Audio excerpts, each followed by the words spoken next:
Hi viewers, అందరికి welcome friends. మన ఛానల్కి స్వాగతం friends. RCB versus Punjab Kings మధ్య మ్యాచ్లో ఫైనల్ మ్యాచ్లో ఎట్టకేలకు 17 ఏళ్ల నిరీక్షణకు తెరపడింది. 18వ ఏట ఆర్సీబీ మొత్తానికి కప్ అయితే సాధించింది.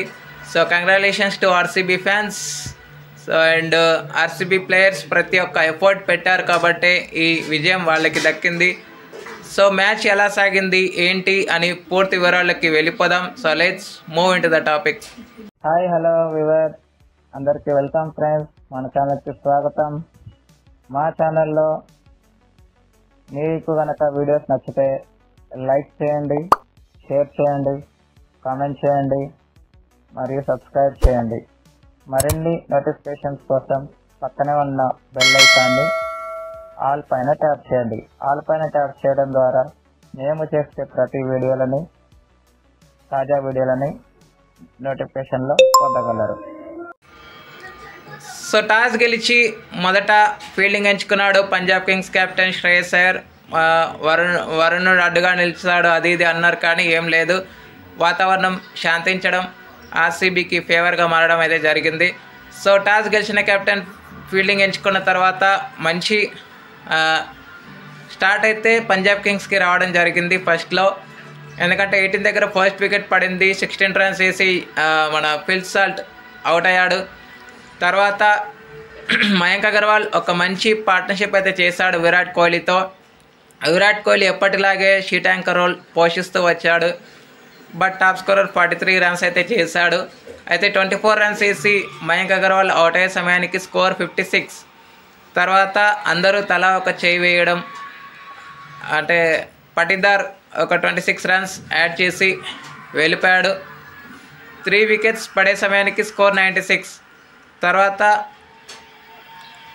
పార్ట్నర్షిప్కి బ్రేక్ పడిన తర్వాత లివింగ్స్టన్ అండ్ విరాట్ కోహ్లీ లివింగ్స్టన్కి చక్కటి సహకారం అందించినంత వరకు అయితే.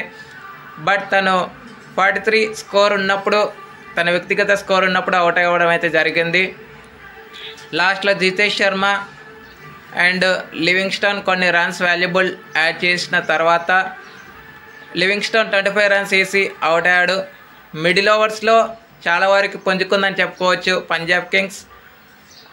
ఎందుకంటే అప్పటి వరకు వైడ్స్ మీద వైడ్స్ వేస్తూ వచ్చారు. ముఖ్యంగా విజయ్ కుమార్ వైశాఖ్ అయితే ఒక ఓవర్లో 2 వైడ్లు అయితే వేశాడని చెప్పుకోవచ్చు. అయితే లాస్ట్ ఏవైతే డెత్ ఓవర్స్, లాస్ట్ 5 ఓవర్స్ ఉంటాయో అక్కడ చాలా వరకు కంబ్యాక్ చేసింది. అయితే 7 to 10 ఓవర్స్లో జస్ట్ 32 రన్స్ మాత్రమే వచ్చాయి. చాలా స్లోగా అయితే ఆడారని చెప్పుకోవచ్చు. అయితే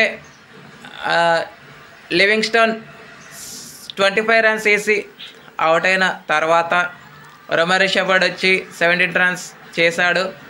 రొమెరో షెపర్డ్ క్యాచ్ కూడా డ్రాప్ అయింది. సో ఆ క్యాచే కొంప ముంచిందని చెప్పుకోవచ్చు. 14 రన్ ఓవర్ అయితే అంత పెద్దగా ఫరక్ పడలేదు ఆర్సీబీకి అని చెప్పుకోవచ్చు. ఎందుకంటే అది పంజాబ్ కింగ్స్కి ఫరక్ పడింది అని చెప్పుకోవచ్చు. ఒక ఓవర్లో 14 రన్స్ అయితే వచ్చాయి. ఆ ఓవర్ ఇంపాక్ట్ చూపించింది ఆర్సీబీకి అని చెప్పుకోవచ్చు. అయితే 24 రన్స్ వేసి జితేష్ శర్మ కూడా అవుట్ అయ్యాడు. Last and final over Harshdeep Singh వేయడానికి వచ్చాడు. జస్ట్ 3 రన్స్ ఇచ్చి 3 వికెట్స్ అయితే తీసుకోవడం జరిగింది. స్కోర్ అయితే మంచిగా 190కి అయితే రిస్ట్రిక్ట్ చేయగలిగారు. వాళ్ళైతే 180 అనుకున్నారు టాస్ టైంలో. సో వాళ్ళ బౌలింగ్ మీద వాళ్ళకి ఎంత కాన్ఫిడెన్స్ ఉందో దాన్ని బట్టి అర్థమవుతుంది. సో చేసిన దానికి కొన్ని రన్స్ ఎక్కువగానే యాడ్ చేశారని చెప్పుకోవచ్చు. Harshdeep Singh 3 for 40, 3 for 48 Kyle Jamieson, ఆ తర్వాత యుజీ చహల్ అండ్ విజయ్ కుమార్ వైశాఖ్ తలా ఒక్కొక్క వికెట్ అయితే తీసుకోవడం అయితే జరిగింది. అనంతరం లక్ష్య ఛేదన ఆరంభించిన పంజాబ్ కింగ్స్కి ఆర్సీబీతో పోలిస్తే చాలా మంచి స్టార్ట్ అయితే రావడం జరిగింది. 5 ఓవర్స్ వరకు వాళ్ళకు వికెట్ పడలేదు. అయితే 43 స్కోర్ ఉన్నప్పుడు 25 రన్స్ వేసి ప్రియాంశ్ ఆర్య అవుట్ అయ్యాడు. తర్వాత ఎప్పుడైతే ప్రభ్సింద్రన్ సింగ్ 26 రన్స్ వేసి అవుట్ అయ్యాడో గేమ్ మొత్తం మొమెంటం ఆర్సీబీ వైపు వచ్చింది. స్ట్రాటజీ టైమ్అవుట్ తర్వాత యాంటీ ఫ్లవర్ దినేష్ కార్తిక్ వచ్చి మంచి ప్లాన్స్ చెప్పారు, దాన్ని చక్కగా ఎగ్జిక్యూట్ చేశారని చెప్పుకోవచ్చు.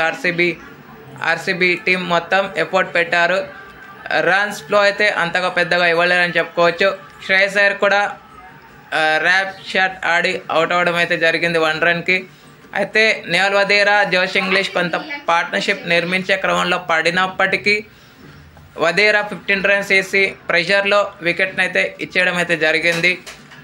అయితే జోష్ ఇంగ్లీష్ మాత్రం 39 రన్స్కి ఎప్పుడైతే తను అవుట్ అయ్యాడో టీం మొత్తం డిమోరలైజ్ అయిపోయిందని చెప్పుకోవచ్చు. వికెట్లు పడుతూనే ఉన్నాయి, రన్ రేట్ పెరుగుతూనే ఉంది.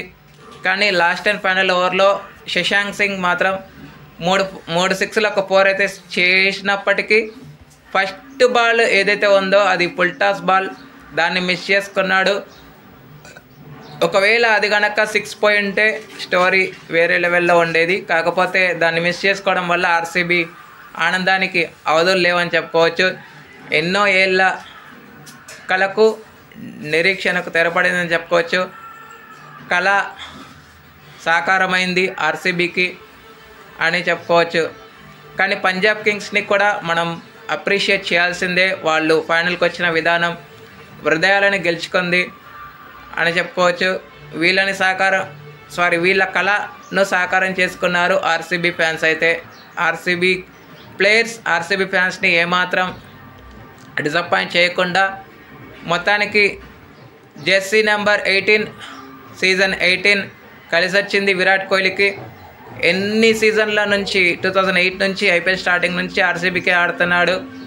ఆర్సీబీ కప్పు కొడితే చూడాలని తన డ్రీమ్ అయితే నెరవేరిందని చెప్పుకోవచ్చు. సో ఆ కప్పు కొట్టిన తర్వాత విరాట్ కోహ్లీ ఎమోషన్ కూడా అవ్వడం మనం చూసాం. ఇకపోతే player of the match award అయితే నో డౌట్ నో సర్ప్రైజ్ మన కృణాల్ పాండ్యాకి player of the match award అయితే రావడం జరిగింది. 2 for 38 భువనేశ్వర్ కుమార్, 2 for 17 కృణాల్ పాండ్యా, యష్ దయాల్, ఎజల్వుడ్, ఆ తర్వాత రమా రిషభ్కి తలా ఒక్కొక్క వికెట్ అయితే రావడం జరిగింది. ఇక అవార్డ్స్ మనం చూస్తే best catch of the season Kamindu Mendis, highest fours of the season వచ్చేసి Sai Sudharsan, emerging player of the season Sai Sudharsan, highest sixers of the season Nicholas Pooran, highest longest sixer Nicholas Pooran,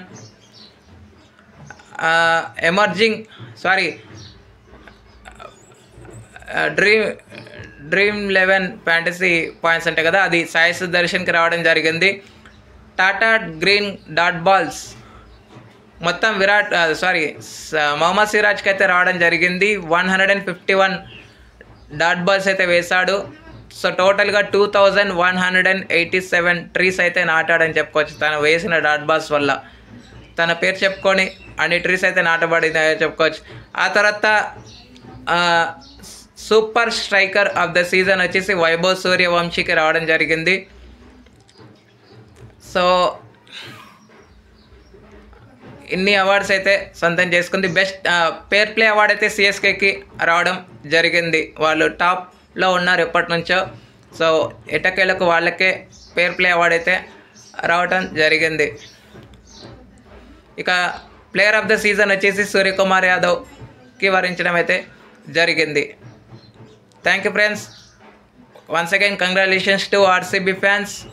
so Virat Kohli గురించి ఎన్ని చెప్పుకున్నా ఎన్ని మాట్లాడుకున్నా చాలా తక్కువే. ఎందుకంటే ఎంతో గొప్ప క్రికెటర్స్ నుంచి క్రిటిసైజ్ ఎదుర్కొన్నాడు, అవమానాలు ఎదుర్కొన్నాడు, హేళన చేశారు. ఆర్సీబీని ఎంతమంది కూడా ట్రోల్ చేస్తూ వచ్చారు. ఎటకేలకు ఇసాల కప్ నమ్దు అయిపోయింది. సో చాలామంది అప్రిషియేట్ చేశారు. WPL కెప్టెన్ స్మృతి మందన కూడా అప్రిషియేట్ చేయడం అయితే జరిగింది. వండర్ఫుల్ మూమెంట్ అని కూడా ట్వీట్ కూడా చేశారు. సో వన్స్ అగైన్ ఆర్సీబీ ఫ్యాన్స్తో పాటు ఆర్సీబీ టీమ్ ఎంటైర్ టీమ్కి కంగ్రాచులేషన్స్ చెప్తూ ఇలాంటి అప్డేట్స్ కోసం ఛానల్ని సబ్స్క్రైబ్, షేర్, లైక్, కమెంట్ చేయండి. మరొక అప్డేట్తో మీ ముందు ఉంటాను ఫ్రెండ్స్. అంతవరకు సెలవు, నమస్కారం.